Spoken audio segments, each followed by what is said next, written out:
Good evening and welcome to the live stream, 11th House, live stream. I'm Robert Phoenix. And big supermoon out there tonight. It's not quite fully full. It will be as we approach the morning when it goes to 22 Taurus in opposition of the Sun in Scorpio, even though it's nighttime. It's still the Sun. It's a very powerful supermoon for many reasons. It is the closest that this moon has come to the Earth since 1948. It's kind of a big deal. And it is the second of three supermoons. We talked about that last week. So, I can't watch myself during the stream. I have to look away. It's distracting, it's like watching yourself in a mirror. Because there's a bit of a lag time, a little bit of buffering, it's even more distracting. If it was happening in real time, it'd be easier. Now I'm free, I'm liberated, I can talk in the dark, and it's like nobody is here. And ironically, there are many people here. You're here with me, whoever is in the invisible realms is here with me, and whoever's in the invisible realms with you is there with you, and here with me, and here with us, and here we are together. So these are very interesting times we're living in. Extremely interesting. We had the run-up of this to the supermoon. Now, even though the moon was in Aries on Friday night, it's still pretty close. It had to, get a little bit closer and a little bit closer, a little bit closer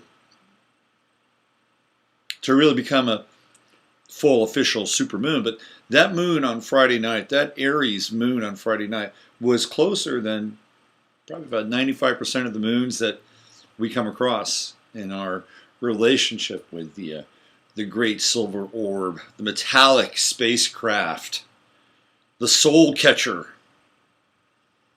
the mysterious and divine feminine reflector of consciousness. So, on Friday night, I'm going to dip into the personal here. And then we're going to go into the astrological. It always happens. Aries moon. And I was really fired up on Friday. I was fired up on Friday. And sometimes I tell my stories because I think that my stories are your story too. Not in an egotistical way, but there's kind of a shared value, or there's a communion going on here that I think we're all to some extent experiencing together. And for me, what happened on Friday helped me break a number of different patterns, and what I would call dark habituation, which really in many ways was sort of rooted in my past, both my past in this lifetime and other lifetimes as well. I'll break it down for you. So Friday night was when my son's baseball team, the team that I manage, the Bulls, here we are on the Taurus full moon, we were named after the Durham Bulls, which is the movie that stars Kevin Costner and Susan Sarandon and Tim Robbins. So we were playing our playoff game on Friday night. And I picked my son up after school. And he was incredibly anxious. He really thought that he got a bad feeling about the game. And my son is a Pisces, and he's very perceptive. He's got Uranus in the 8th house. He's able to kind of pick up on things before they happen. So I sat there and I watched him. He was very, very nervous about this whole game because it was the second time we had played this team, and the first time we had vanquished them. Maybe I'll refer to that time, perhaps not. So we beat them, and it was about 2 weeks before we played another team. We beat them, and because we had a bye and we had so much rain here, the tournament got moved to single elimination, which meant that we went straight to the championship game. Meanwhile, the team we were going to play had to play 2 games. I went to one of them, and it was not much of a game, to be honest. So I picked my son up, and I take him out to a little a ritual. We do a hamburger ritual after school on Fridays. We go to the same place, P. Terry's here in Austin. It's like the Austin version of In-N-Out, and I think might even be better than In-N-Out. And I was a big In-N-Out guy. So we sat down and we talked about the game, and I told him the story about the night before when I hung out with Walter, who also plays on our team, and Walter just said that he was confident we could take them. I was like, I told my son that Walter was very confident, and it seemed to calm my son down. So he was okay, but I was dealing with the sense that things could go wrong. And I'm a big omen and sign guy. It's my business, right? It's what I do. So I go down to the field, and we're running just a little behind. I go down to the field, and immediately the other team's coach tells me or asks me to make the game fair for the kids, to give them home field advantage. And I'm like, what planet is this guy on? What turnip truck do you think that I just fell off of? I mean, you've got to be kidding me. Oh yeah, let's make it fair for the kids. What if you had the bye? Would you make it fair for us and give us the home field advantage? I don't think so. So, old me. I wouldn't say necessarily that old me, but 3 planets in Libra: Sun, Moon, Mercury, Venus. Be fair.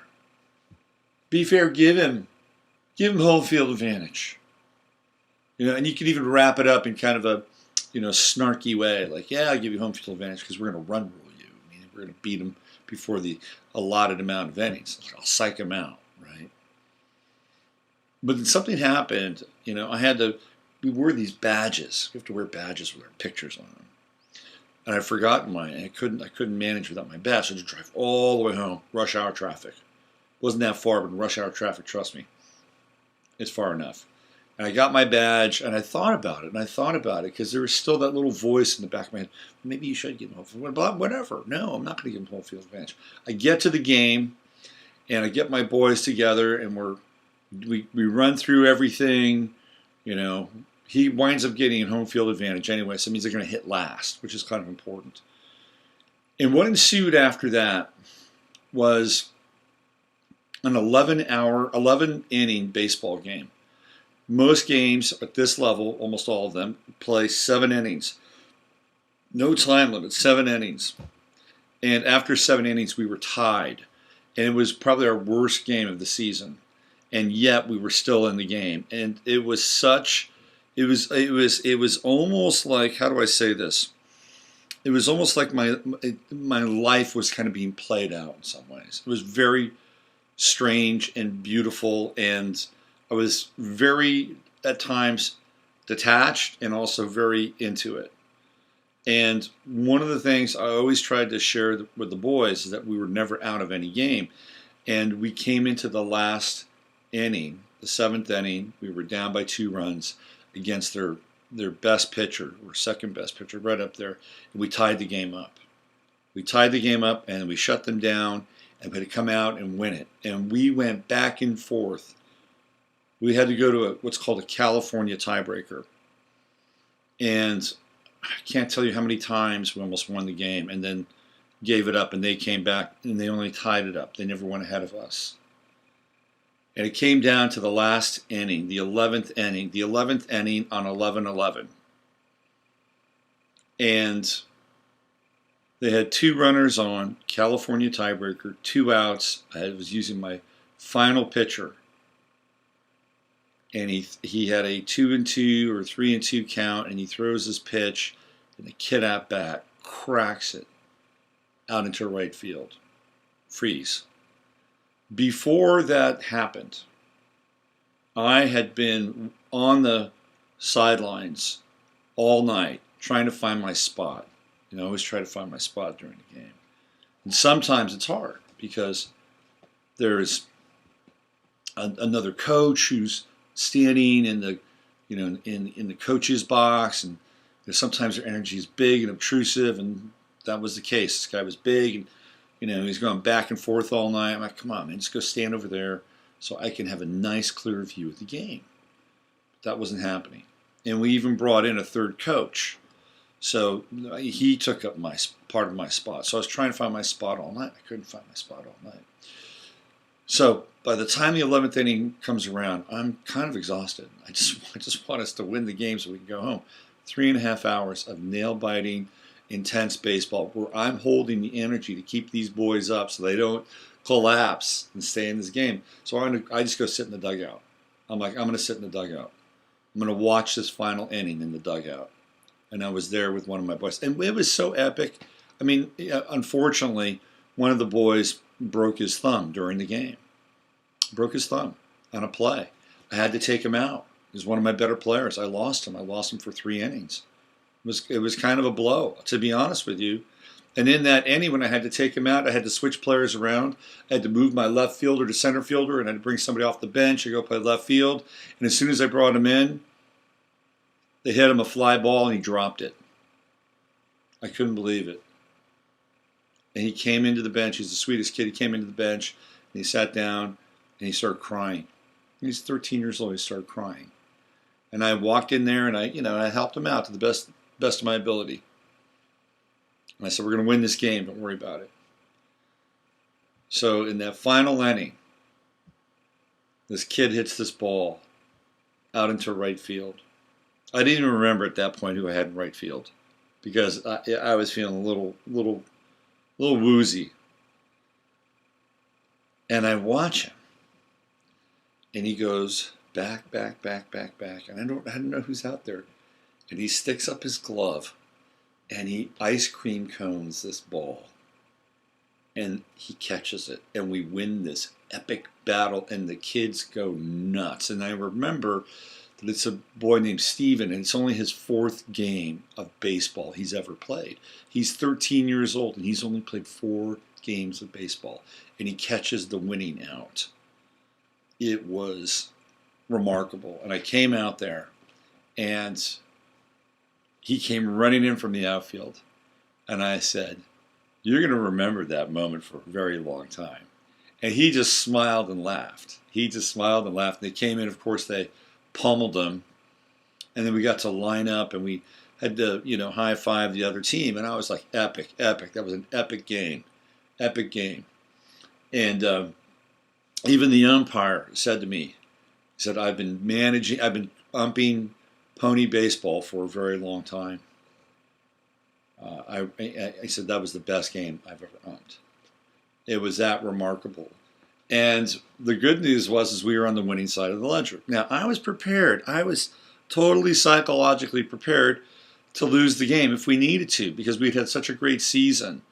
In my manhood, my ability to marshal these kids, to prove to everybody what a good manager I was, that was on the back burner. Because I knew that we had had a great season. I knew we'd had a great time. I knew we had bonded. We had closeness. We were a team. And so if we were going to lose that night, I was reconciled. But did I want to lose? No, I did not want to lose. I didn't.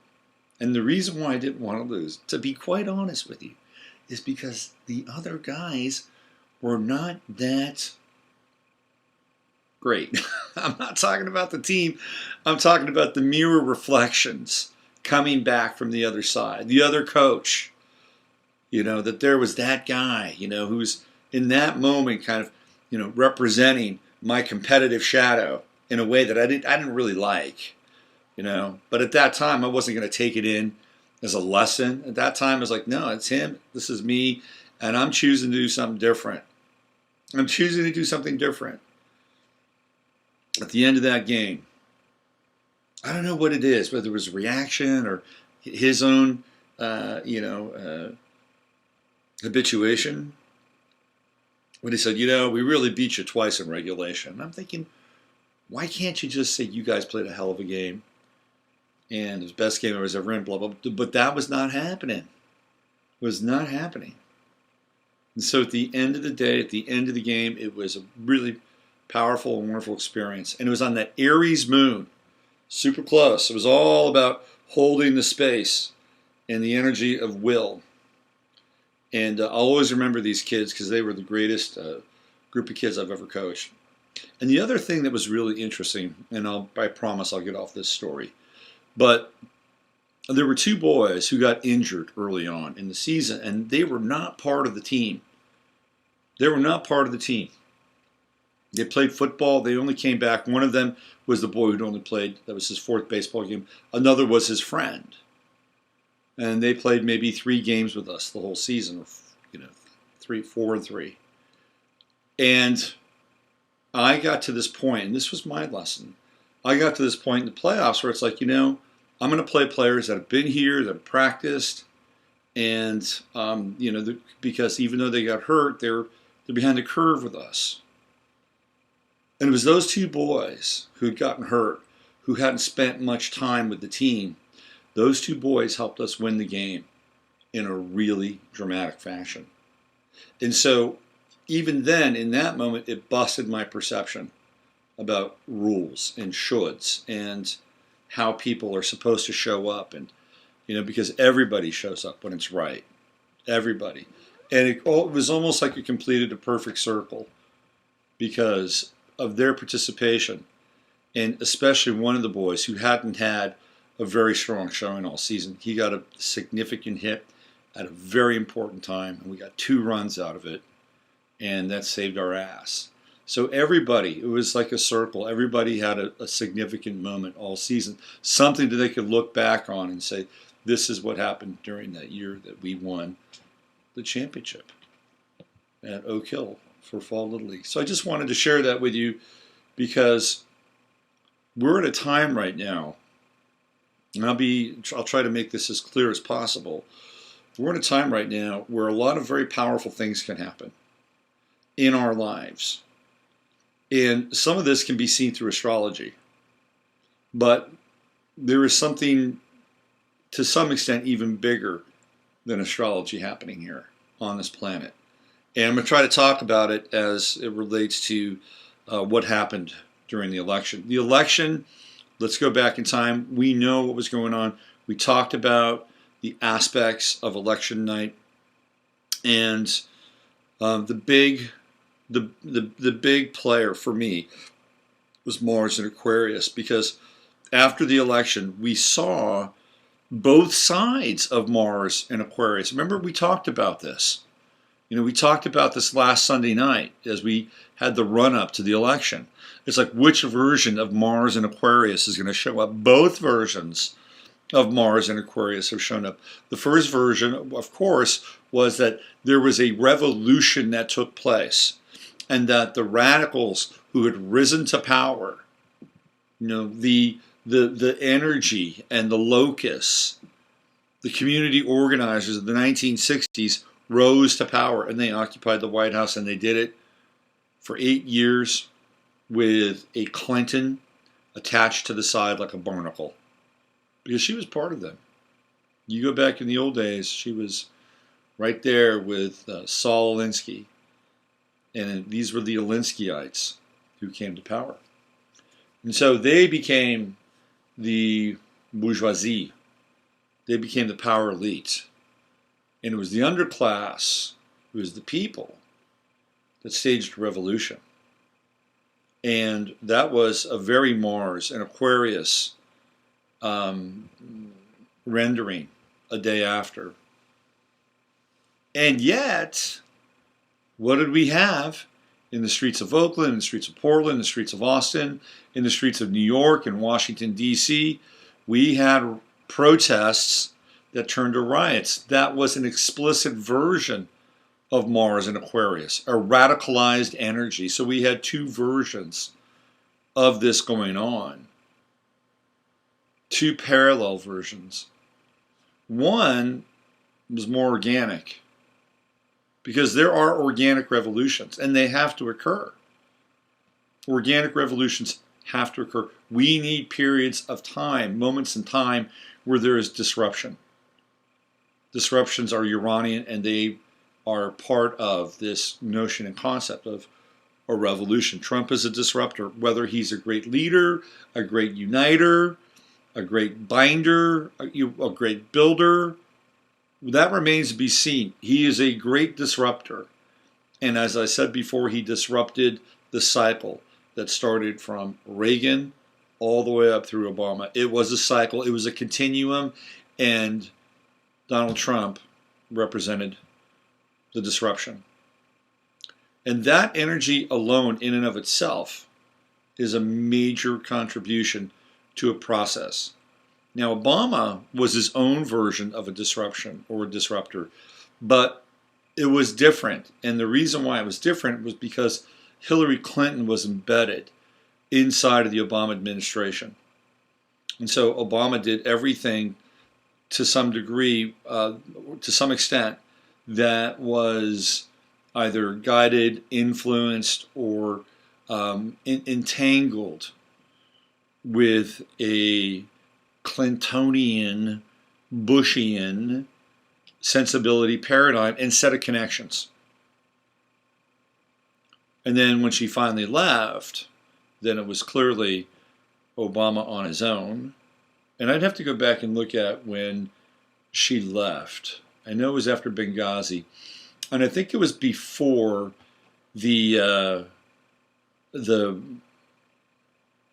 incidents here with, or in many cases, the false flags, or the extremely staged and hyper accentuated protests that turned into riots. I think Hillary had left before then.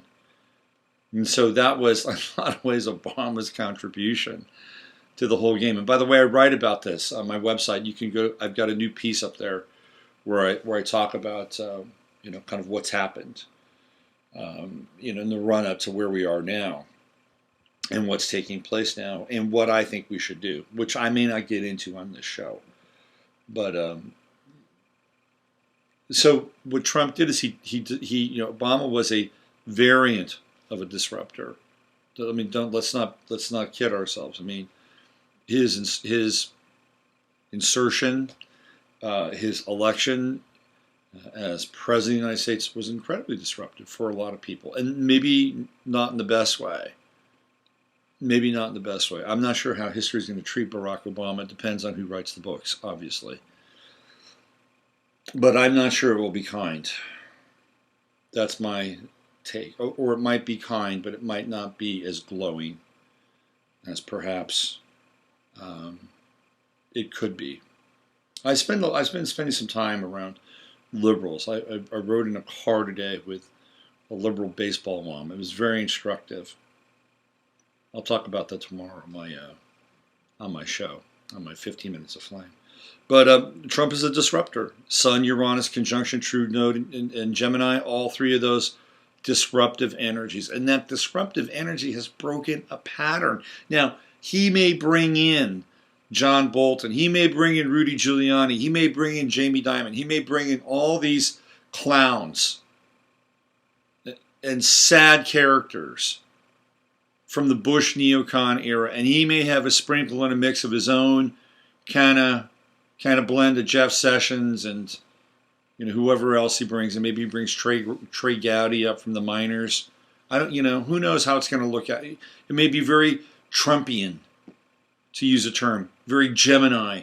You'll have this faction here and this faction here, and maybe that would be a very calculated choice on his part, maybe smart. Now, apparently, the first thing he's done is he's basically said, see you later, TPP. I mean, he said it, and it is going away. Now, we don't know about Trump and what he'll do. I mean, he may come in and he may have his own freaking deal. Got a better deal. It puts us at the top, and people, oh, okay, we're at the top of that deal. We'll take that deal. But it still could be another interlocking puzzle piece towards some kind of level of globalism. You don't know with Donald Trump. I'm telling you right now. I've been talking about this for months. If you think you have him figured out, you don't. And the best thing that you could ever think about with Trump is basically he's going to be unpredictable. He'll be unpredictable. And I think the people that slammed him and thought that he's going to be the end of the world, that we've just approached Armageddon, they're going to be surprised. they're going to be surprised. They're going to be scratching their heads. And the people that fervently supported him and thought that he was going to do X, Y, and Z, he may do X, maybe half of Y, and none of Z. And they'll get a little something. But they'll say, yeah, but you said you were going to do this. And you can say, well, we got 2 terms. We've got a long time in the White House. But he's a disruptor. That's what he's here to do. And that disruptive energy, if you can get into it, and this is what I told people about Trump the whole time. It's like, get away from the persona. Get away from the politics. It doesn't matter who's in. You may as well just go out and just, put your head in the oven. Just go out in the kitchen, put your head in the oven, or go get a shack somewhere out in the woods, because on some level it does matter who's there. It does, and even though Trump might have some of the characteristics that Hillary has or might share, it's energy. It's about energy. It's taking the energy. It's taking the disruptive energy and disrupting your own life in a way that is positive and meaningful. This is Uranus and Aries. This is where it's at. 3rd decan, Sagittarius, getting into your authenticity, your truth, disrupting your patterns. Now, some people will say, well, those are collective energies. Those are way out there. Those don't really affect the individual. No, they do. Trust me, they do. I know this. I do this for a living, professionally. I know astrologers will differ on this. They're in the charts. They're in houses. They align. They square. There are transits that are touching every single one of your planets. If you've got planets that are fire signs, that Uranus and Aries is linking in there. It is like a celestial neural network that's making things happen quickly. When it goes into Taurus in 2018, the energy is going to be really, really different, and I think initially quite unstable. So you've got to 2018 to switch the gas on and hit it with a match and catch that blue flame, because the disruptive energy of Uranus is disrupting patterns out there, and it's disrupting patterns in here. I mean, think about it just for a moment. Let's say you're somebody that loved Hillary, okay? Or you loved Bernie, and this guy comes in, and what has he done? He's turned your world upside down. He's disrupted your relationship with your inner peace, with your vision of the future. This is what's happened. Now, what are you going to do with that? What are you going to do with it? I think, for me personally, that in many instances and regards, those patterns are deeply, deeply, deeply ingrained. And on Friday's show, we even talked about that they're a low-level form of possession. So here we have this disruptive energy, which is hitting those patterns and those habituations and forcing people to step back and say, well, what do I really want to do? What is this all about? Is it really that grim? Watch out for predispositions. This is my own thing. I had a predisposition about these 2 kids. I'm going to put them on the bench. We got a team. We've been moving along. We're doing great. I'll play them, their allotted amount of time. But nothing more. Because I want to win the tournament. And they showed up, and they helped us win the tournament. Even though they hadn't practiced, and even though, to be quite honest with you, weren't my best players. So we have to watch out for predispositions. They're always going to bite us in the ass. Always. They're amazing bedrocks for lessons. Predispositions are relatives to judgment. And judgment, my first spiritual teacher told me judgment is the last thing to go. Of course, there are other, it's just presupposing that we were in a process where we're releasing these qualities of the lower self. the dross of the material realm. Let's get into some astrology. We've got Sun at 22 Scorpio, and we have the Moon at 16 Taurus, the super moon. I've got the glasses on. They'll come back off in a second. I wanted to read you the Sabian symbols for this super moon, which will take place at 22:23. This is an interesting sequence. I'm going to just read all three as part of the sequence. This is going to be from Dane Rudhyar. This is phase 52, Taurus 22. This is when the moon is catching up to the sun and is equal to the sun. A white dove flying over troubled waters. What an interesting symbol for our time. This grand, exalted, deeply feminine, Taurian supermoon.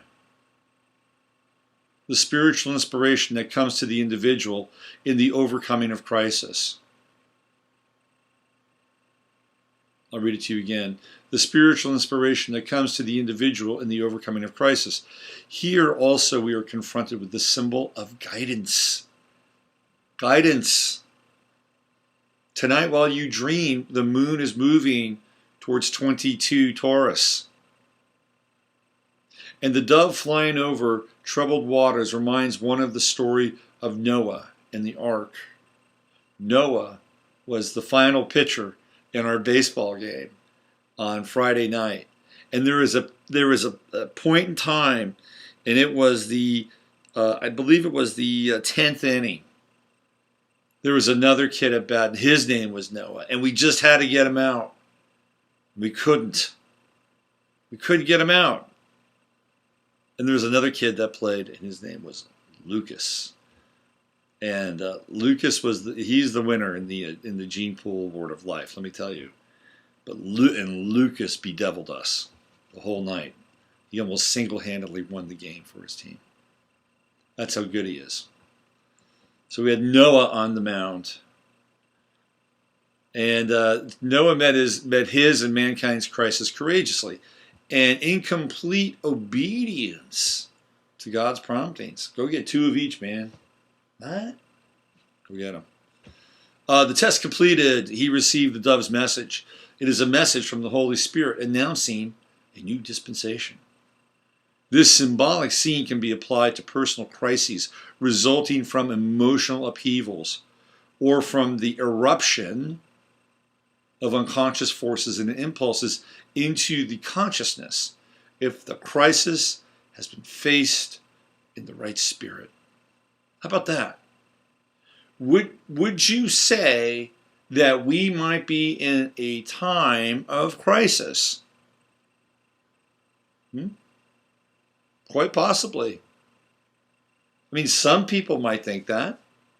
I'm sure there are some people who are whistling Dixie now that Donald Trump's elected, especially if you're a fat cat businessman, because you're going to make a lot of money when Trump's in office. Yes, you will. Do you see how fast the stock market corrected itself? Sign of things to come. Absolutely. Okay. The test completed. He received the dove's message. It is a message from the Holy Spirit announcing a new dispensation. This symbolic scene can be applied to personal crises resulting from emotional upheavals, from the eruption of unconscious forces and impulses into the consciousness if the crisis has been faced in the right spirit. I had to read it again. The second stage symbol is in contrast to the preceding one because here it is not the product of a culture, a book, but instead the rhythm of cosmic, God-ordained cycles that reveals its conclusive beat through a living and concretely significant sign, a reward to the faithful. Have faith, boys and girls. Come on now. Have faith. This is not the end of the world. This is not the end of the world. This is not Trumpageddon. Trust me, at least not now. We may have a different curve here coming up in about 2 years, but not now. Not now. Have faith. So let's go to Taurus 23, which is just after the new moon, or sorry, the full moon. This is a jewelry shop filled with valuable gems. The keynote here is the social confirmation, natural excellence. Two elements should be distinguished in this symbolic picture: the gems that result from natural processes, often induced by extreme volcanic heat and pressure. I talked about this one already last week. And the finished products of refined craftsmen. Both the gems themselves and the artistry are highly prized and bring prestige to the owner of the jewels. The symbol applies to any product in which culturally acquired skill has embellished or transformed the end result of a lengthy and demanding natural process. This is the third stage of the 11th fivefold sequence of phases.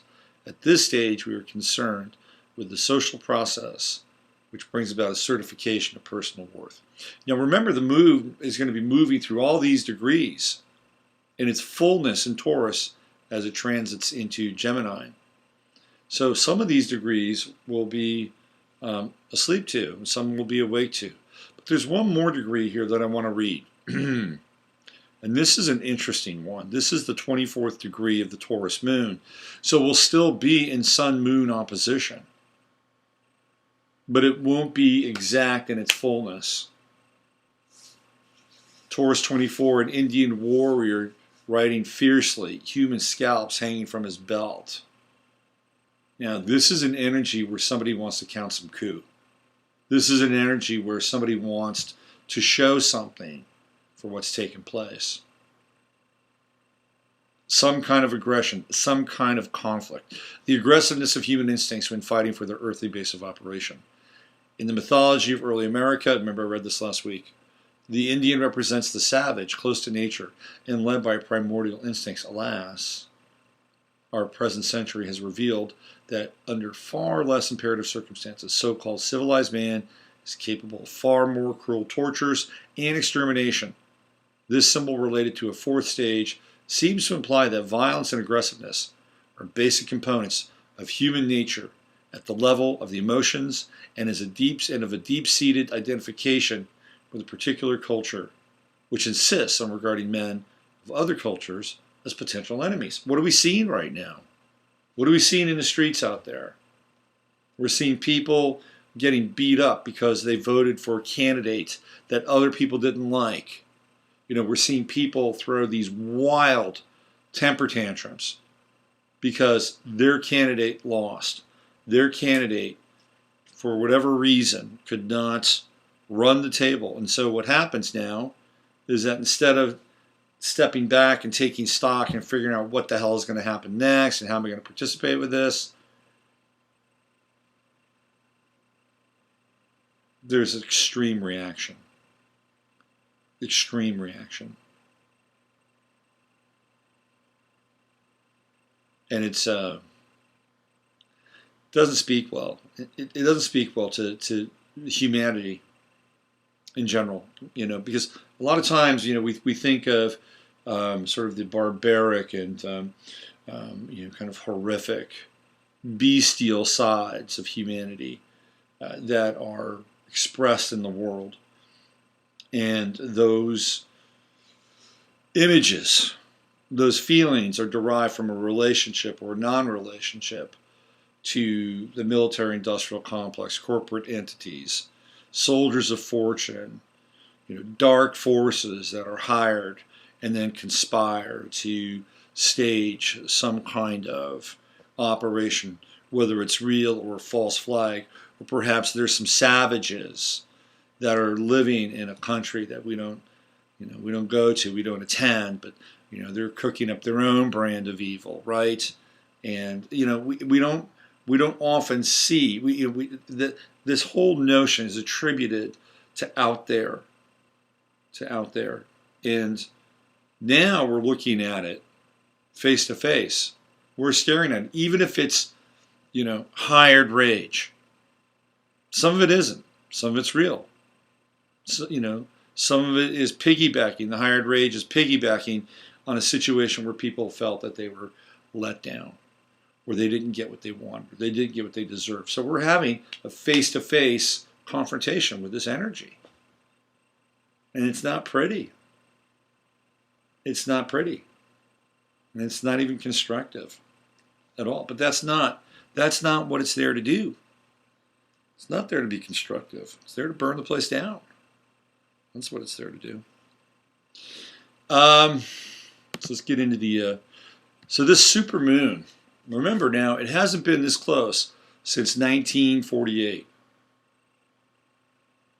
If I told you you could use the energy of this moon tonight to reflect upon the nature of your earthly existence and to benevolently accept who you are, where you are, and what you're doing in full faith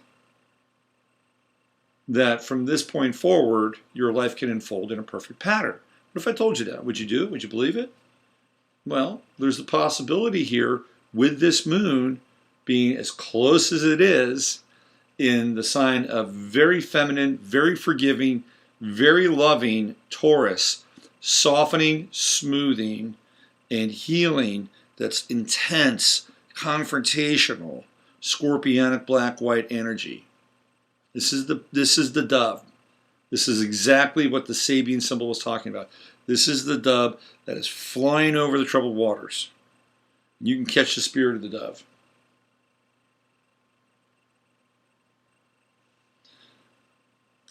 I like this moon. By the way, I took a picture of it and I put it on my website. And I don't know whether it's some kind of optical effect or not. But there was this, and I tried to take a picture of the moon without my flash and with the flash. Maybe it's just a picture of the moon. I don't know. Maybe somehow it shows up on screen. But there's this little blue dot that I kept picking up. So maybe that's what it is. So if you're in the chat room and you just clarify that, Robert, it's just a blue dot from the optical illusion. But I picked up this interesting blue. The moon is incredible. Incredible. It was radiant. Absolutely radiant tonight. Let me do this later. We've got Mercury at 2 Sagittarius. Telling you, truth-telling time is upon us. You know, we are in the season of truth-telling with Mercury and Sagittarius. Hey, I'm going to give you a little aside. I'm sure some of you have met my red cat, Jasper. You've met him before. I was watching a documentary on cats the other night because I couldn't go to sleep. And I found out that cat, that version of that cat shows up everywhere the Vikings landed in England. They were like into red cats like him. They brought red cats with them on their Viking ships because this is where this cat shows up in England eventually. So this cat has a Viking cat, Jasper the Red. Getting back to Mercury and Sagittarius. Hey, look. First decan, we've got it for another 7 days. If you want to get to the truth, if you want to, find something philosophical without being kind of bloviating and long-winded about it and get to the point and tell people this is a great time to do it. This is a really great time to, sort of open up the channel. The thing about Sagittarius is that it can be very humorous too. There's a lot of humor in Sagittarius. And always, if you want to share something with somebody else, always ask them. If they say yes, then you have consent. If they don't say yes, then there is no consent, and it won't matter what you say, even if it's good. It may matter a little bit more if it's good. They may say, oh, I like that, something more. But certainly if it's constructive, it's not going to fly. But we've got Mercury and Sagittarius, second degree, first decan. Your truth, your language should really be hitting its target. This is in the Aries decan. It says personal, right? I'm sorry, no, it's in the Sag decan. My bad. It will be an Aries decan in 7 days. 7 days. So this is more higher mind stuff. Higher mind. Meditate and contemplate on the truth first before you speak it. What do we got next? So we've got Venus and Taurus at 2 degrees. I'm sorry, Venus and Capricorn. I was looking at the Taurus moon. Venus and Capricorn. That's very formal. It's a very formal energy. It's very professional. It's very, to some extent, I wouldn't say standoffish, but it has a certain Venus and Taurus, Capricorn has protocols. It doesn't really cross lines too quickly. It's all about kind of understanding who the other person is, what the level of the interpersonal transaction is about. Does it have value? Where is it taking me? Where is it taking you? There is an inherent kind of respect with Venus and Capricorn, but it is not warm. We just came out of Venus and Sagittarius, which is pretty warm. Warm in a kind of a religious sense, and this kind of expansive, like, hey, let's open up, let's bond, let's join, let's have fun, let's have another beer, let's have another whatever. That's Venus and Sagittarius. So there's some fire there. There's a lot of idealism with Venus and Sagittarius. It can be a little fascistic at times too. But Venus in Capricorn is not that. It is cool, it is removed, and it is, in many regards, professional. Now, when we go into a Venus-Capricorn kind of time period and phase, you have to look at where these planets are lining up. What house are they in? What are they doing? What are they angling off of? What are they, working on and with in terms of other aspects in your chart that could be positive. But by and large, Venus in Capricorn is much more.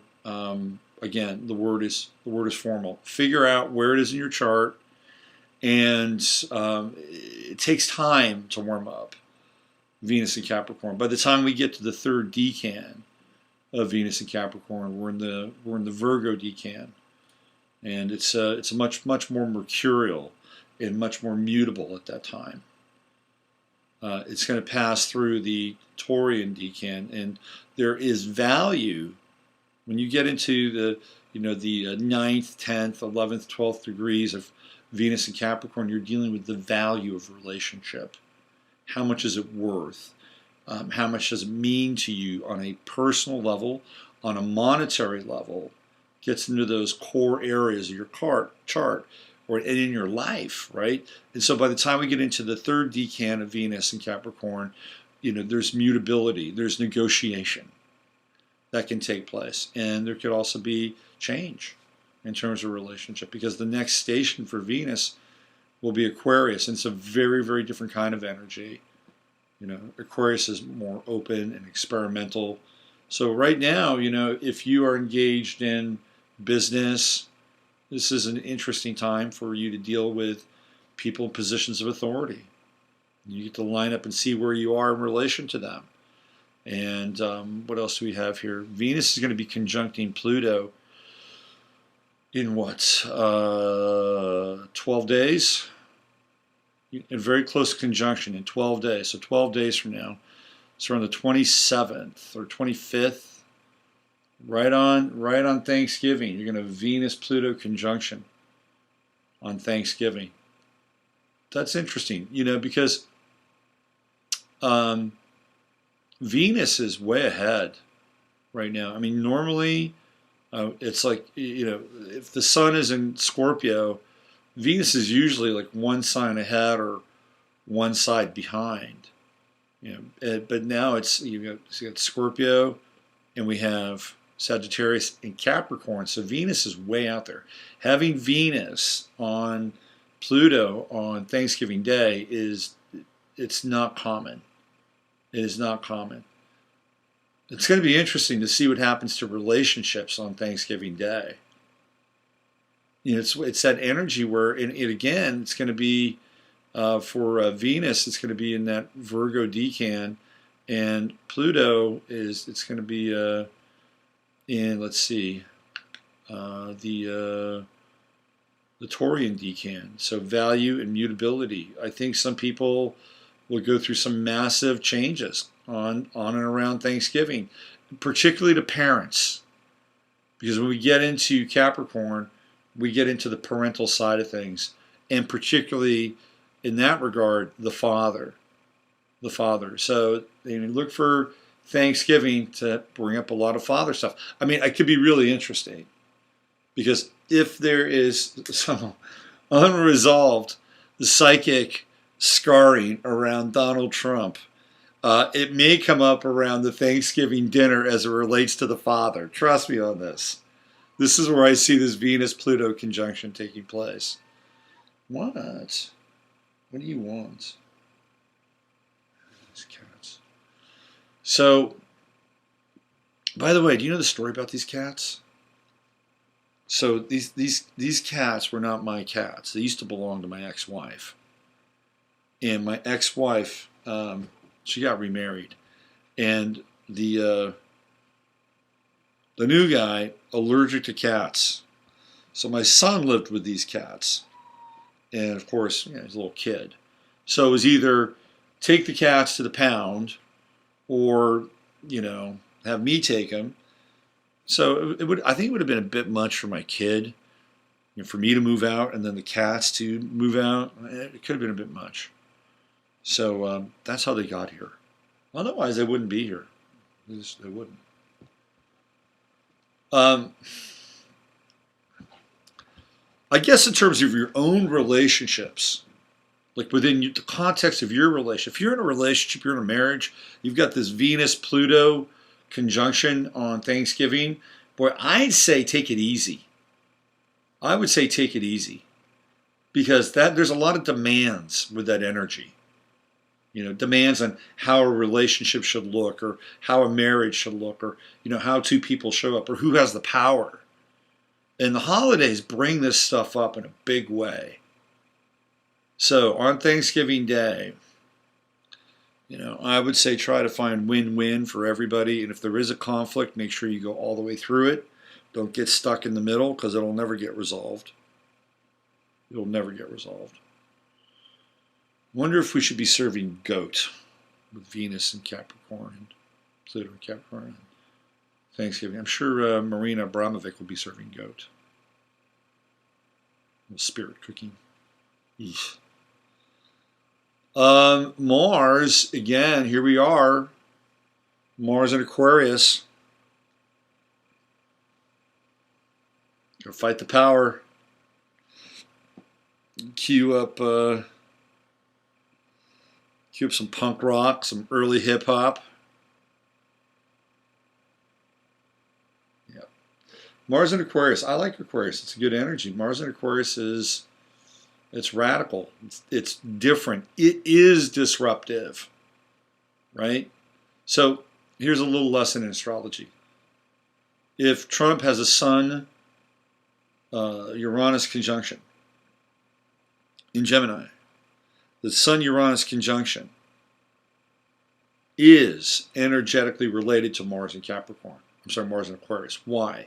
Because the Sun-Uranus conjunction is, for all intents and purposes, Aquarian energy. And then we have Mars in Aquarius.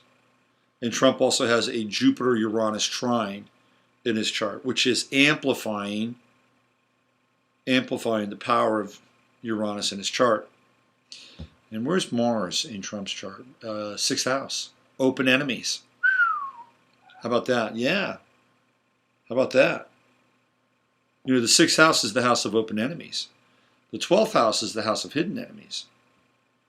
So with Mars going through Trump's 6th house, guess what he's doing? He's taking names. He's taking names. He's keeping notes. He's taking names. And somebody's going to pay at some point. He's not just going to let everybody kind of shit all over his presidency. By the way, he unplugged TPP. I love that. Now, don't you feel, I mean, if you're a liberal, right, if you're a person that is really into unions, theoretically, in the working man, don't you, hey, get away from that. Hey, the cat's going to burn my house down, excuse me. Hey, go.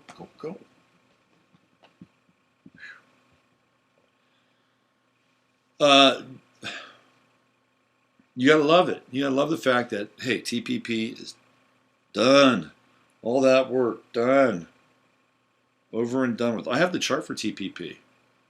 I have it. You want to look it up? I'll tell you what it is. I've been saving this chart for a while. I put it together. I worked hard on this chart, by the way, because I had to find out when these guys from all these different countries ratified it on their own. They did it in Atlanta, Georgia. Of course they would. In secret. Let me find it. Here it is. If you want to look it up, I'll give you the coordinates, because people will say, well, Robert, what are you looking at? What are you looking at? Can we look at it? Of course. Here we go. I'm going to give you the coordinates right now. I listen. You talk, I listen. Okay. TPP was ratified by the member countries, meaning they all agreed upon it. They all agreed on their little thing, their little piece. You know, we'll do this with patents, and this with this, and this with that. And that was on October 5th, 2015. Atlanta, Georgia, 9:20 a.m.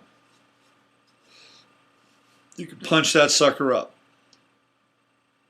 TPP, October 5th, 2015, Atlanta, Georgia, 9:20 a.m. What do we see? What do we see on the ascendant? We see Scorpio, 3 degrees. And where's the sun? This is what I think is really interesting. The sun is in the 12th house. Of course it is. Libra, negotiating, right? Negotiating, balance, 12th house, hidden and away from the world. This is exactly perfect for this chart. And then there's a bunch of 11th house stuff. There's Jupiter in the 11th house, in Virgo, true node at 0 Libra, and Mercury at 2 Libra, 11th house. So we're dealing with this kind of collectivist energy. But there's Mercury retrograde. They did this thing on a Mercury retrograde. How about that? How about that? And what's happening now? Trump is shooting it down. He's ending it. You know, these people, all they need to do is hire an astrologer. I mean, I'm sure that some of them use astrologers. I know that Reagan did. I heard that Obama had an astrologer in the White House. My cat has an astrologer. So why couldn't these guys have used an astrologer? I could have told them, boys or girls, this is not going to work. You've signed this deal on a Mercury retrograde. What are you thinking? No, no, no, no, no, no. You have to wait. If they had only known. If they had only known. But by signing and ratifying everybody's position on the TPP during Mercury retrograde, they sealed their fate. At least for now. Moon is up in the ninth. Oh, this is interesting. This is very interesting. Venus is at 27 degrees in Leo, right on Donald Trump's ascendant. Scoring Saturn at 1 Scorpio, Leo, midheaven. Moon up in the ninth house. It was signed in the United States, a Cancerian country. There's the moon in the ninth house. All these different countries from the Pacific Rim and parts of Latin America.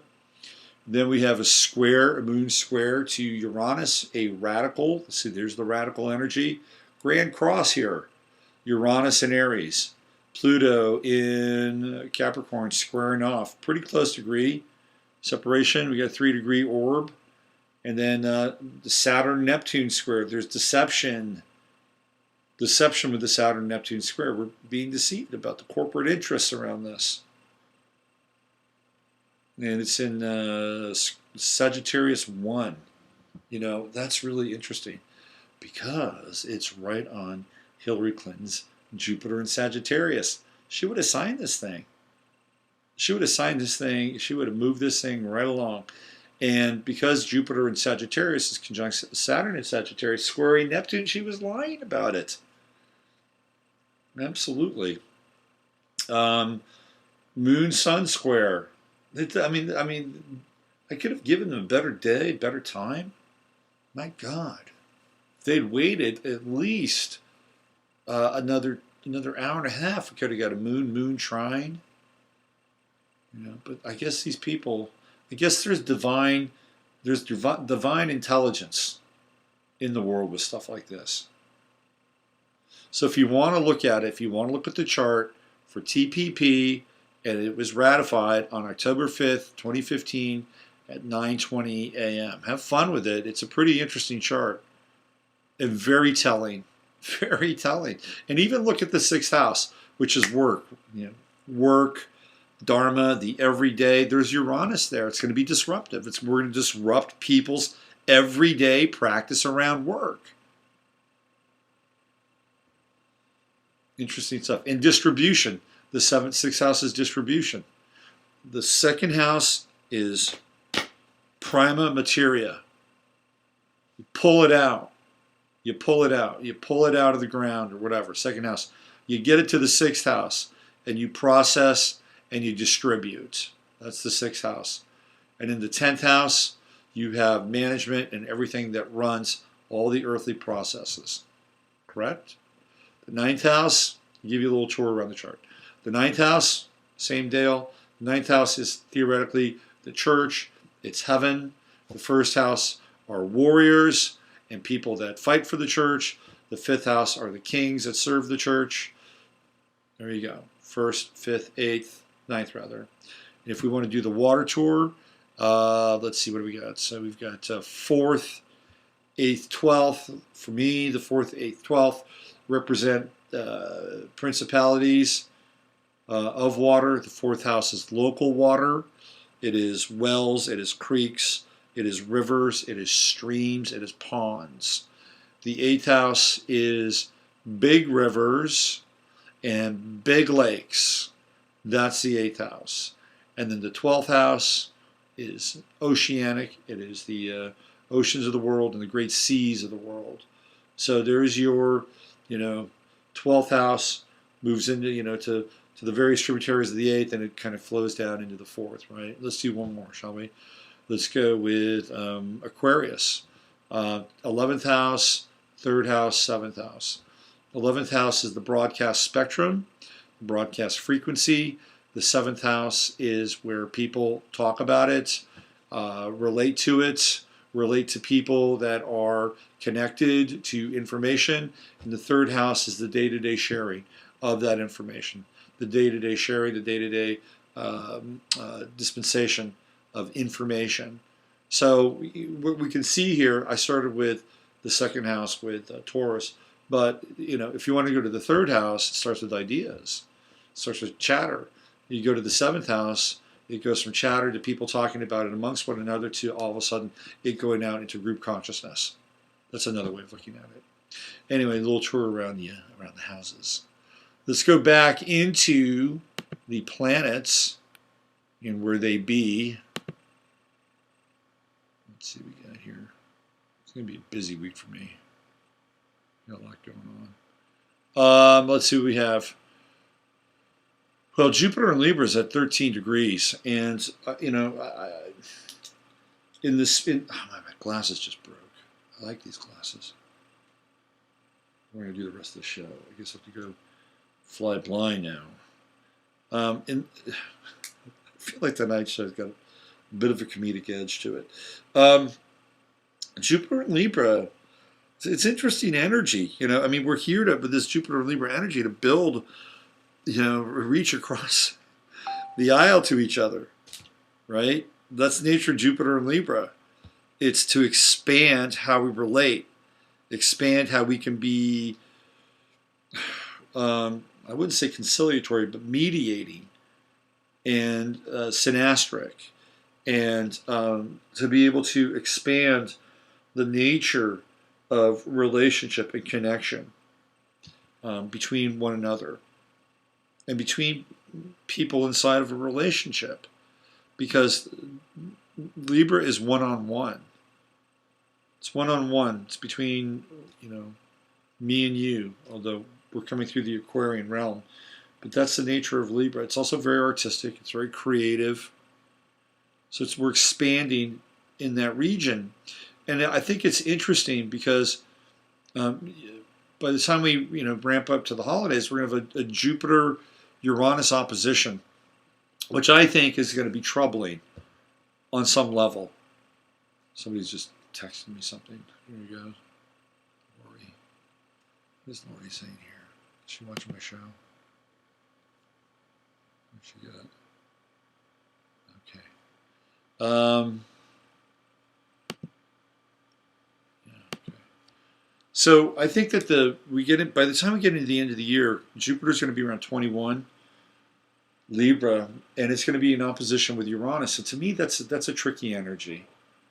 I'll be honest with you, because on the one hand, this Uranian energy, which has sparked everybody, and everybody wants, their piece of the awakening, or their piece of justice, whatever that is, in that Aries sort of short-sighted kind of way.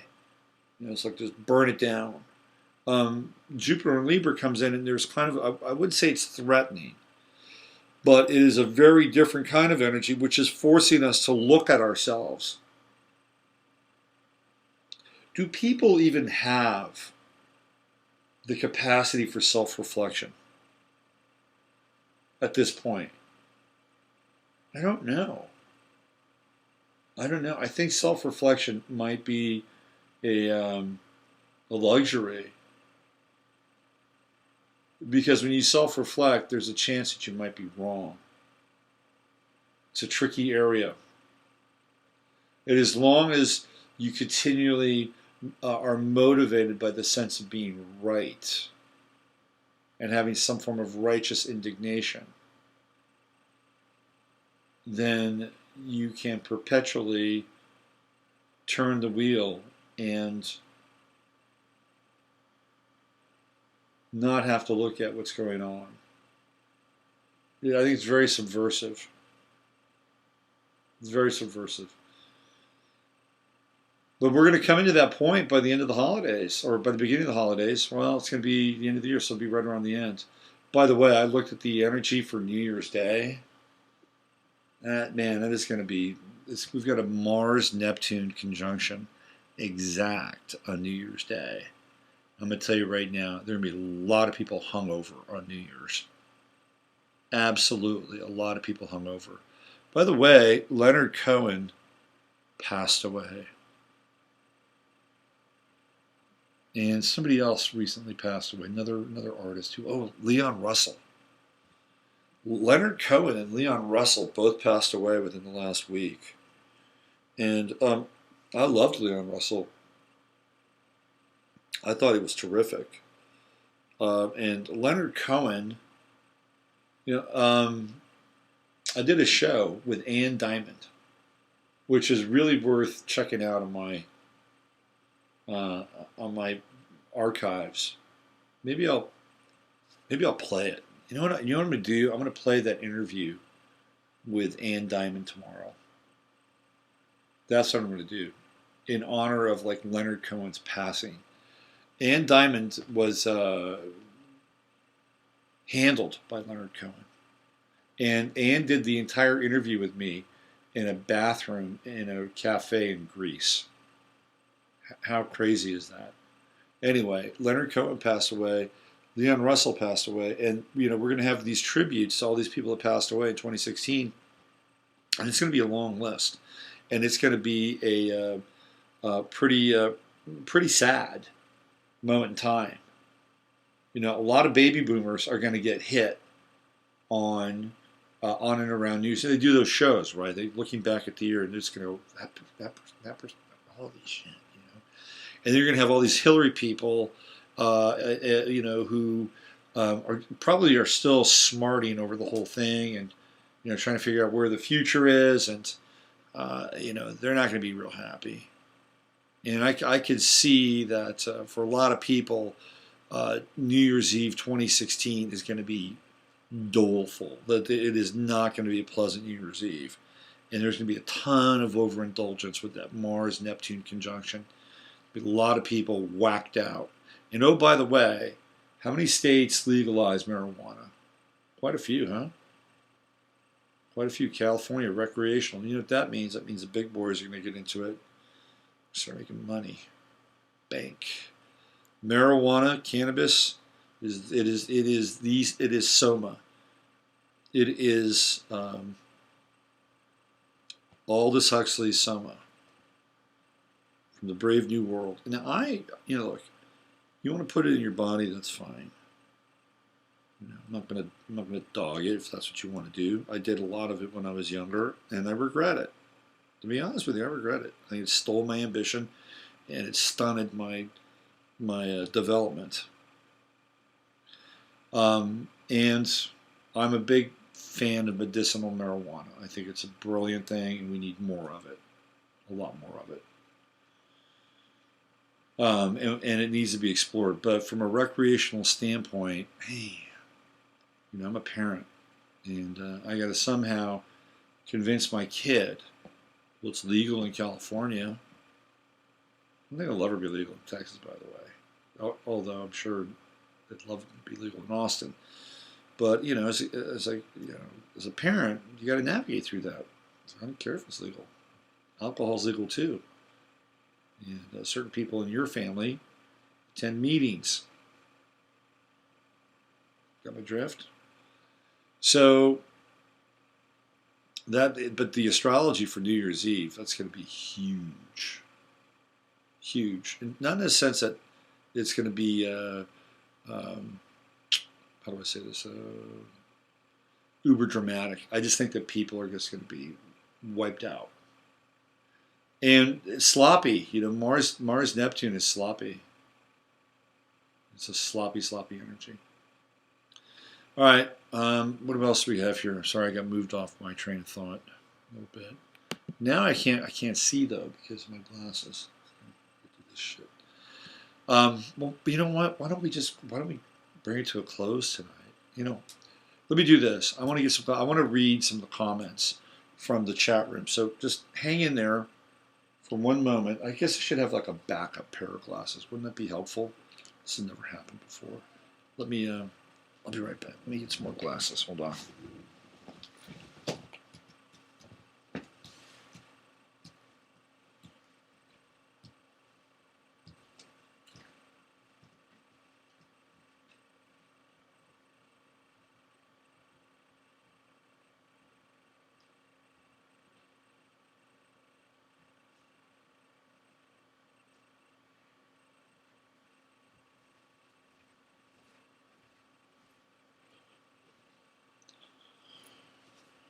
All right, thank you for your patience. I appreciate that.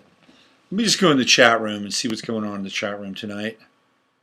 What do we have? We've got, let's see. Those riders are just nuts.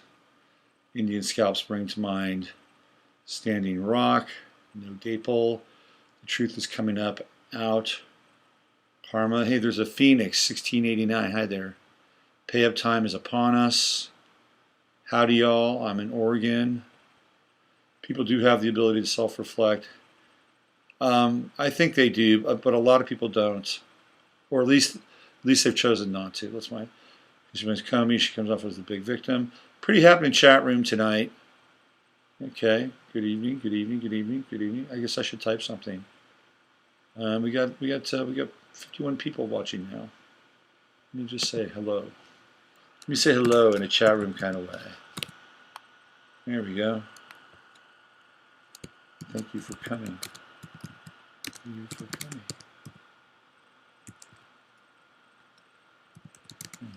There we go. It's very informal here in a lot of ways, isn't it? Maybe I'll ramp up and do like a really big production. That might be interesting, or not.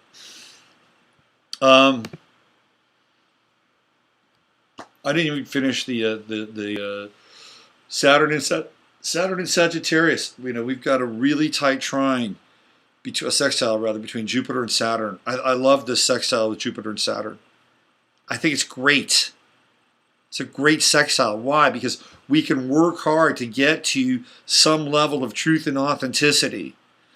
And Jupiter allows us to expand upon that and to build a bridge between one another. This is great. This is fantastic energy, this Jupiter-Saturn sextile. If you have any kind of skin in the collective game, or even in your own life, because, I mean, theoretically, we either, there are times where we build bridges with other people, and sometimes it can be challenging. It can be challenging. All right, I was going to hold off. I'll do the skin tomorrow because some people don't listen to this show and they listen to my other show. But I was riding to this baseball game today with a really nice woman who's the mother of a son that my son plays with. And her son and my son, they play on the same teams. And I switch off with the mom and the dad, and I go to the games with them. And she was really clear about how Trump is going to turn men in the workplace into ogres and beasts. And I was really kind of blown away by the sentiment. And I'm not a woman, so maybe I don't get it. Maybe I don't understand it because I'm not a woman, and I'll raise the hand. But I think on some level she was selling men in general a little short. That's my sense. Because now all of a sudden, because Trump's in office, people are going to go walking around the office, going between women's legs. Hey, let's go shop for some furniture. I mean, is that really going to happen? I mean, I don't think so. Somehow I don't think so. Somehow I think there are these things called, HR. And so what else is going to happen, right? Is somebody going to come in and all of a sudden say, yes, you're not going to make as much anymore. We're going to start taking away some of your salary because Frank over there, he's a bro, and you're going to get less now. Is that really going to happen? I don't think so. Maybe I'm naive, but I don't think it's going to happen. I just don't, and I think men deserve more credit than that. Really, men deserve more credit than that. I mean, what are we? Just these mindless beasts that follow the signaling of some kind of, deeply removed alpha? When I say deeply, I mean they're not even. It's not even somebody that we're interacting with. It's not like he's the coach of a baseball. He's this guy who sits in Washington. But because of that, all of a sudden, are we just going to start to revert into some proto-human and treat women in the workplace like they're,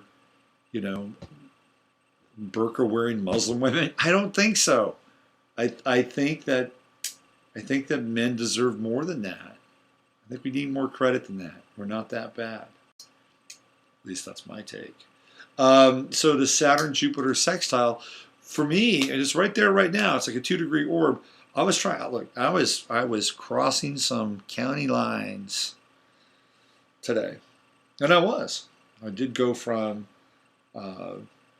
Travis County to Williamson County. I did do that, so I did cross county lines. However, I was talking about stuff that I was going into some interesting territories. I was talking about Waco, what happened in Waco. Because there was this, crazy, and I like this person a lot. Don't get me wrong. She's a super nice person, super smart. And we were talking about Waco, and it was like, he was crazy. He being David Koresh. He was crazy. He was wacko, Waco, right? See how it works? I was like, yeah, but they burned the whole thing down, and they used a tank. And then they just crushed the whole thing after they burned it down. And there were women and children in there. How can you justify that? We got to talking about it because Janet Reno died the day before the election, which was an amazing sign in a lot of ways. Amazing. So Hillary said, oh boy, it's going to be a long election night. So Janet Reno was, she was the one that was basically running the show. And Hillary Clinton with her. So I said, how can you justify, even though the guy might have been nuts, let's say that David Koresh really was nuts, and maybe not a CIA-controlled operative, who knows? Right?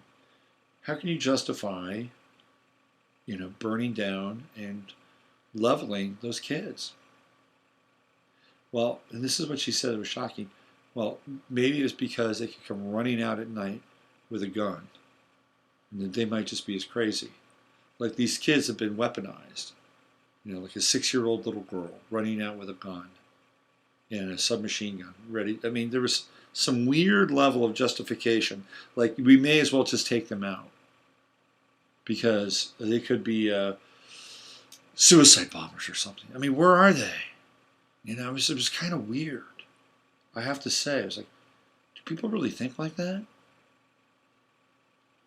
And then I had to break it down, and I had to tell her what was going on.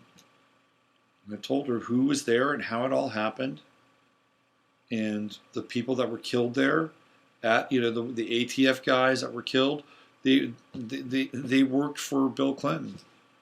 They were Arkansas State Troopers. Yes, it's true. They were Arkansas State Troopers. They were killed. Who were they killed by? There's a movie all about Waco. You should watch it. It's called The Siege at Waco.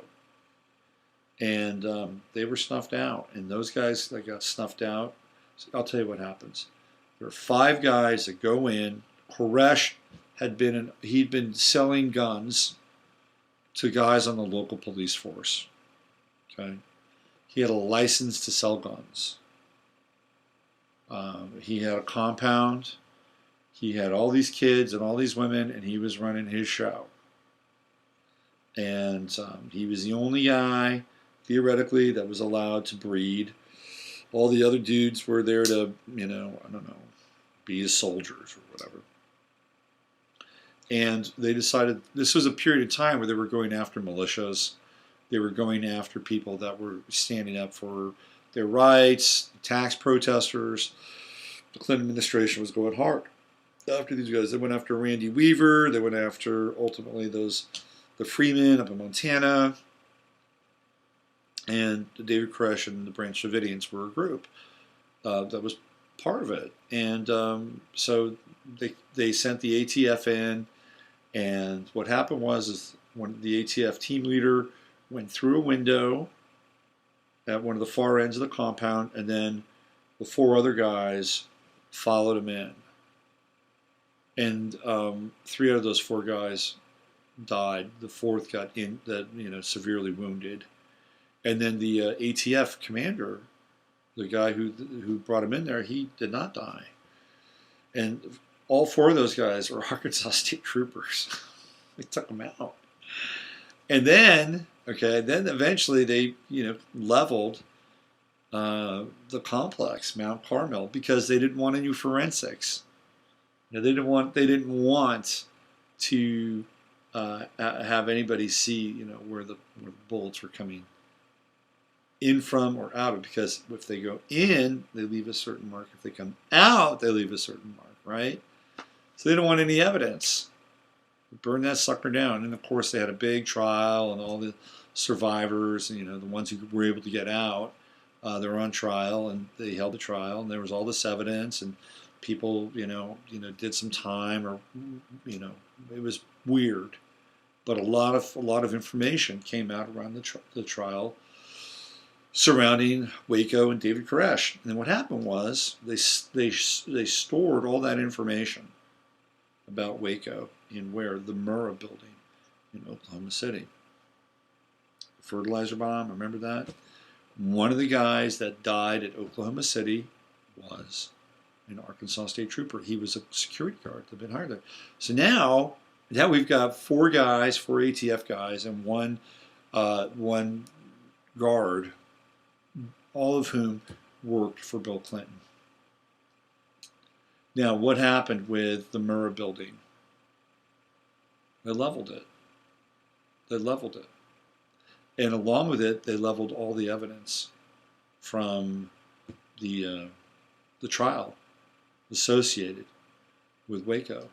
And then what they did is they took all of that, just like they did with some of the evidence around the 9/11.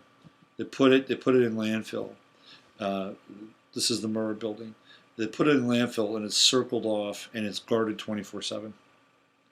It's the truth. So I had to tell this woman about all the stuff that happened And that was an interesting moment because like I said, I was crossing county lines. Now we had a Jupiter and Saturn sextile going on. I didn't know it at the time. I realized they were close, but here was an opportunity for maybe you're watching, clocking. All right, where's this going? Where's this going? Because I had this one date one time. I got to tell you, this one date one time. It was really, really beautiful woman, super beautiful woman. And we went out, and the date was going okay. We saw each other, and like, hey. And then I was. This was back in my UFO days, so I was telling her all about UFOs and Pleiadians and Sirians and blah blah blah blah blah, and I was forcing the information out, and she was fascinated by it, and I thought we had a really good date. No, we didn't. She just wanted to see how much strange shit she could get out of me, and that was the end of that. So I was like, oh gee, well, I was not really paying attention, was I? So, I try to pay attention. Like, where's this? Can they handle this? Can they handle this? Can they handle this? How do I share this with them in a way that maybe makes sense to them on some level? So I think she was fairly interested. I think she was kind of interested in some ways. So we got the Jupiter Saturn sextile. It may not be your role to inform another person, but the energy is there and it's available. All right, what do we got? Let's see.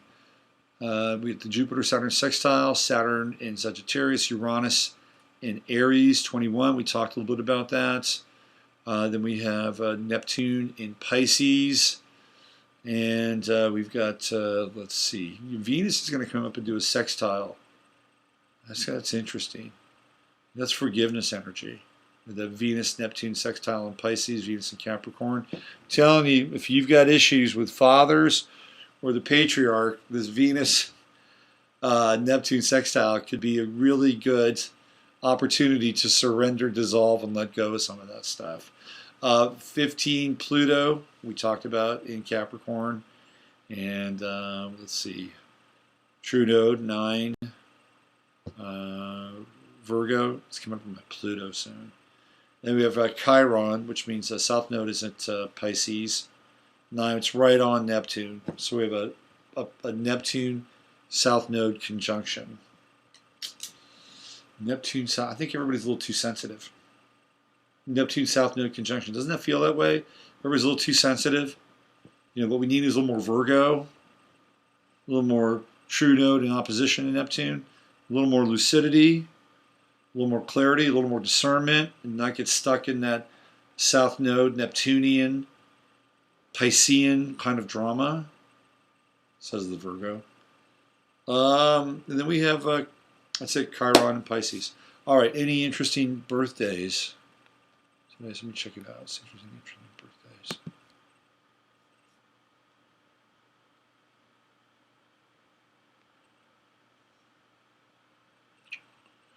One of my favorite actors of all time, Dick Powell,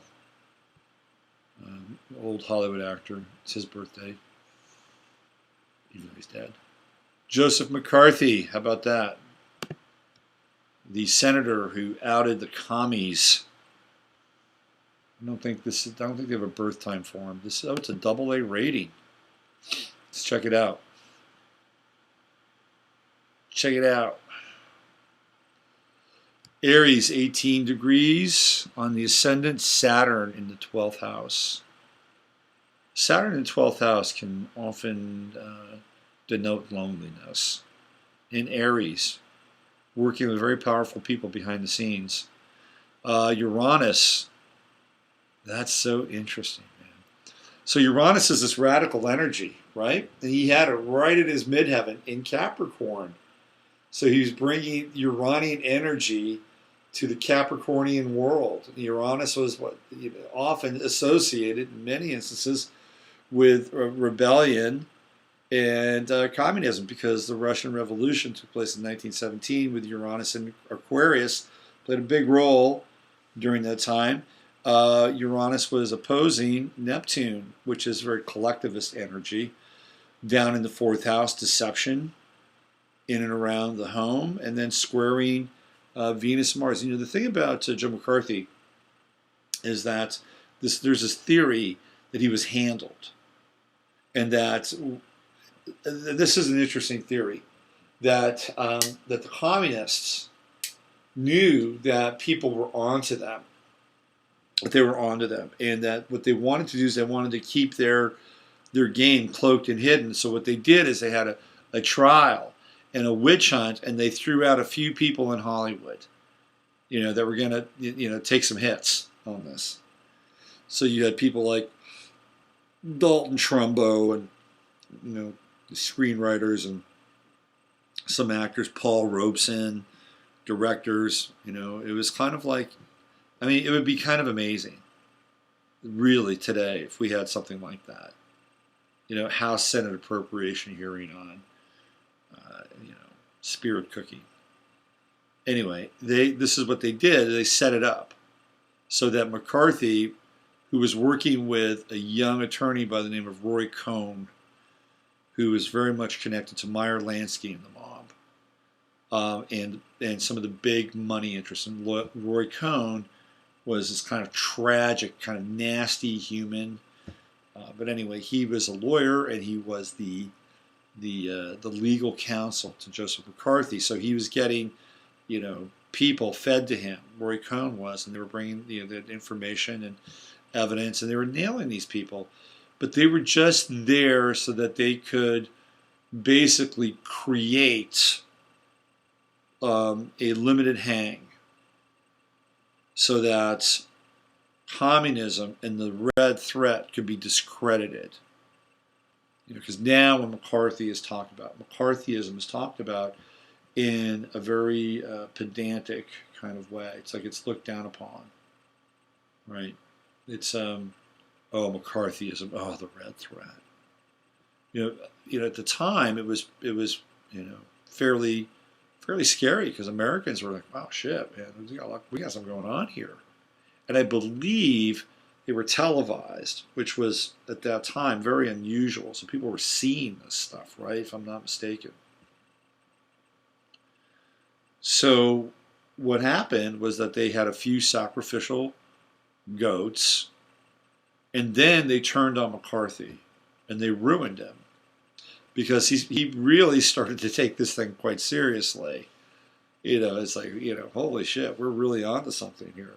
Let's keep going. Let's go right to the top. Let's take this all the way to the Kremlin and to the Rothschilds or whoever. So they ruined him. So he became ruined. McCarthyism was tainted.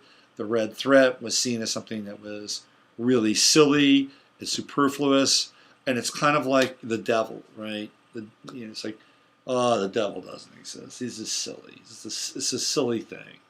Communism doesn't exist. Remember, we had that thing back in the 50s with Joe McCarthy, and and he got discredited. It happened for a reason.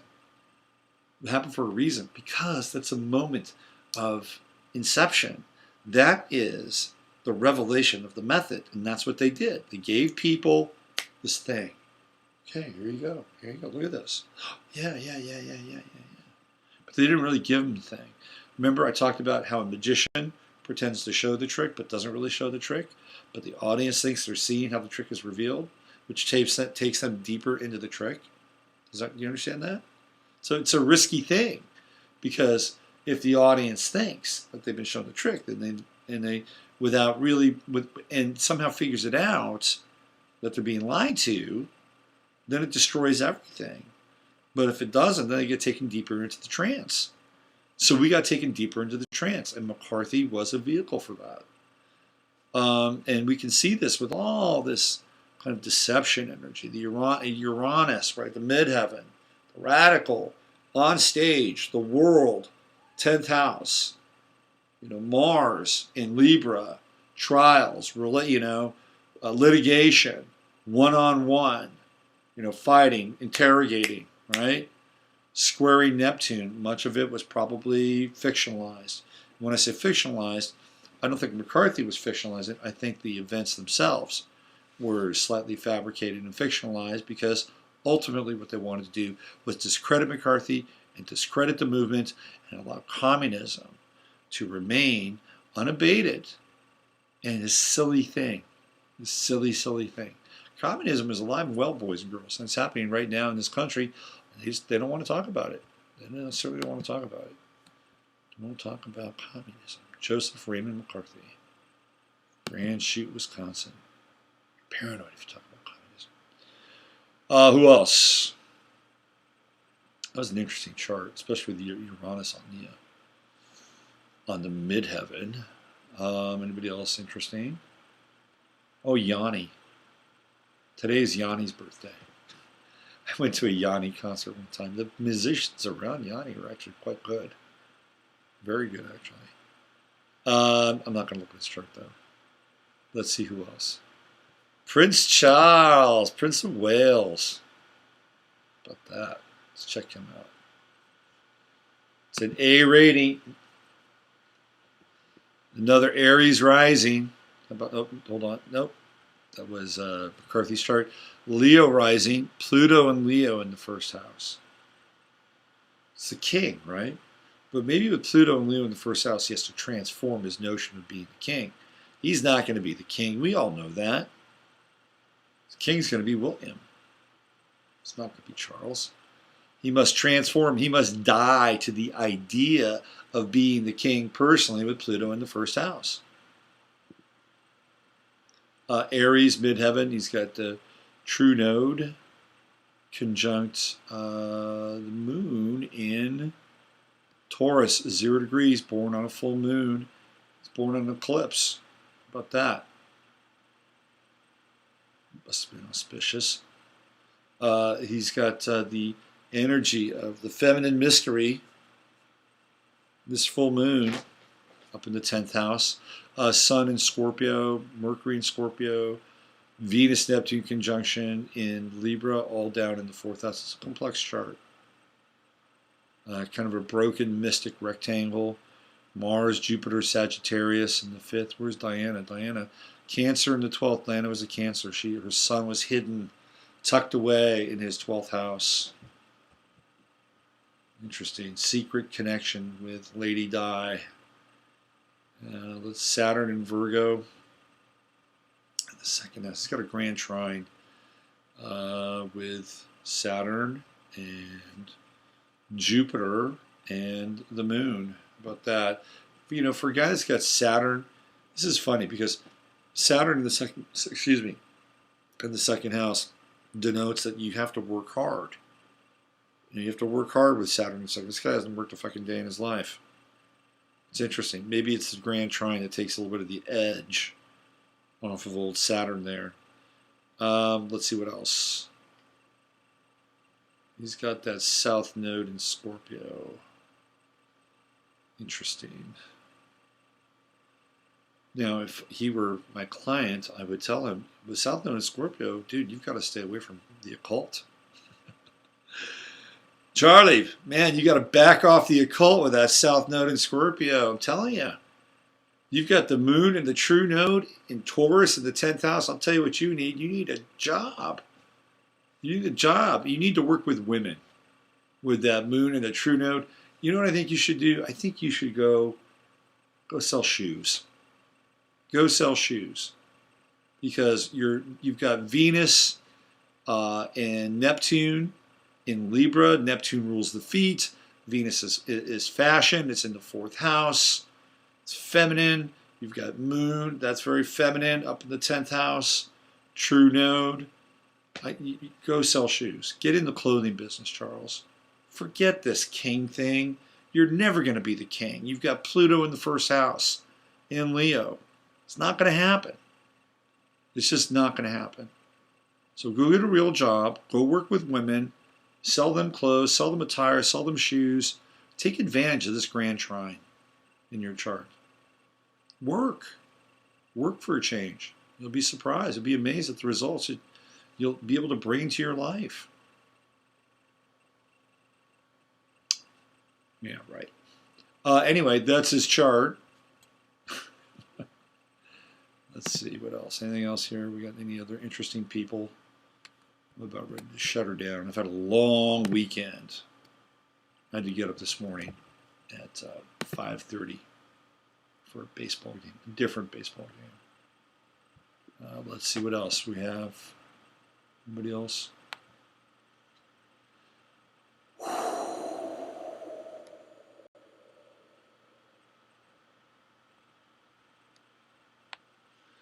Yeah, there's some other people that are mildly interesting, but I think McCarthy and Prince Charles are probably the most interesting of the bunch. Absolutely. All right. Well, it's getting late. It's past midnight. It's the witching hour. We've got the full moon, the super moon. You may as well take advantage of it. Some of you tonight may not be able to sleep because the moon will be so close to you that it could have an overwhelming influence on your dreams or your sleep in general. But I'm telling you, if you're sleeping with somebody else, take advantage of this full moon in Taurus. You won't regret it. We'll be back tomorrow on the radio side of things, doing 15 minutes of flame. And we'll just cover some ground really quickly and burn through the topics of the day. And that's it. You can go to my website, robertphoenix.com. I've got a new post up there. And I'll be having some specials around lessons. I've got the 16-hour course. So I'm going to be doing a holiday special for that and 2-for-1 readings if you want to give readings away as gifts. And those are coming this week. And I'll be out in Colorado hanging out with Miss Regina Meredith, Mr. Jay Widener later this week. Shoot another episode for Gaia TV. Yes, I know. And that's it for now. For now. Thank you for joining me. I always appreciate the companionship. So I'm going to stop the stream, and I'll see everybody, or most everybody, tomorrow. Have a good night.